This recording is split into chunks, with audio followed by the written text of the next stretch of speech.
For centuries, the story of Atlantis has been this epic, untouchable legend, right?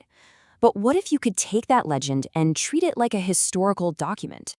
Well, today, we're going to look at a project that does exactly that. It uses modern tech to rebuild Atlantis, not with stone, but with data and code.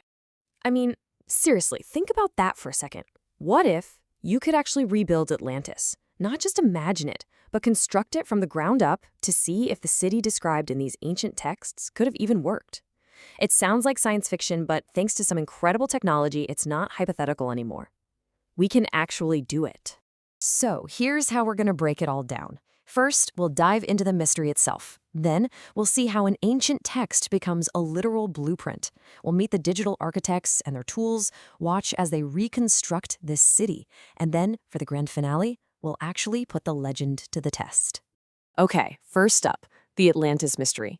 And that subtitle is really the key here. We're not talking about some vague legend passed down through whispers. The story of Atlantis comes from a very specific and, as you'll see, an incredibly descriptive source. And that source, it's none other than the ancient Greek philosopher Plato. Yeah, that Plato. In two of his works, Timaeus and Critias, from way back around 360 BC, he doesn't just mention Atlantis. He goes deep, describing its geography, its architecture, its engineering, all in shocking detail.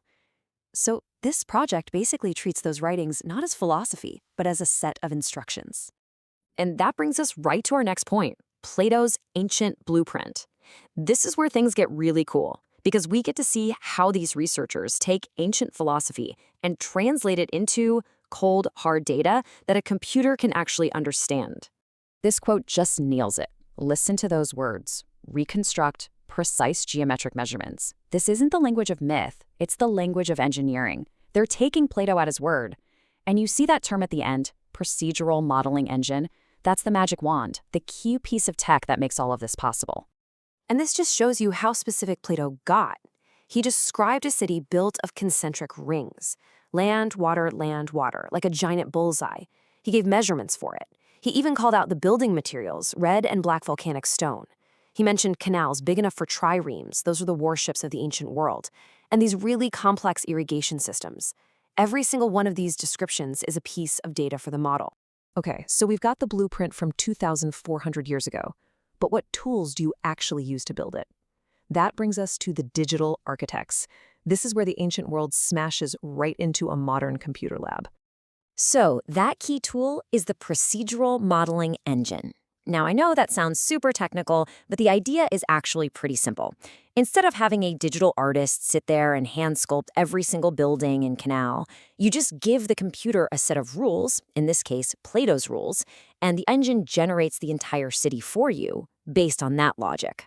So the process is pretty straightforward. Step 1, you feed it the blueprint, all those details from Plato's texts. Step 2, you define the rules of the world, things like gravity, how water behaves, basic geometry. And then step 3, you just press go, and the engine builds the entire city, following all those rules to the letter. And that brings us to the really fun part, reconstructing the lost city. This is where we finally get to see what happens when you mix ancient text with modern code.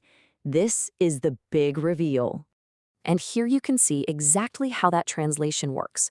Plato's description of concentric rings becomes a set of geometric algorithms for the computer. His mention of red and black stone tells the program what volcanic textures to apply. And when he talks about trireme-filled canals, that gives them the exact width and depth values to plug into the simulation. It's a one-to-one conversion from prose to programming. The result is, well, it's absolutely stunning. It's not just some artist's pretty picture. It's a high-fidelity digital twin of the city Plato described. And the key here is that it's physically accurate. That means it behaves like a real place. Water flows, ships actually have weight, buildings are subject to gravity. It's not just a model, it's a virtual laboratory. Which, of course, brings us to our final section, testing the legend. Now that the city is digitally built, we can actually start running experiments on it. We can ask the question, quite literally, does Plato's design hold water? This is it. This is the big one. Was Plato just describing a philosopher's fantasy, a cool idea that could only exist in your head? Or was he describing a masterpiece of ancient engineering that was actually physically possible? Thanks to the simulation, we can finally get an answer. So they ran the tests, they put digital triremes in the canals, and guess what? Based on Plato's measurements, they fit perfectly. They modeled how water would flow through the irrigation systems and found the design was totally functional. It would have worked exactly as he described. They put Plato's engineering claims to a real, physics-based test. And incredibly, he passed. And this is the most important takeaway here. This whole project was never about finding Atlantis on a map. The goal wasn't to prove it existed. It was to ask a much more interesting question. Was the city Plato described plausible? And from what the simulation shows us, the answer is a resounding yes. It's this incredible new intersection of history, technology, and archaeology. And that leaves us with a pretty mind-blowing final thought. If this technology can show us that Plato's Atlantis was a plausible work of engineering genius, what else can we test? Could we simulate the true acoustics of the Roman Colosseum? Could we rebuild the Library of Alexandria and see how it was organized? Suddenly, the possibilities are as vast and as exciting as history itself.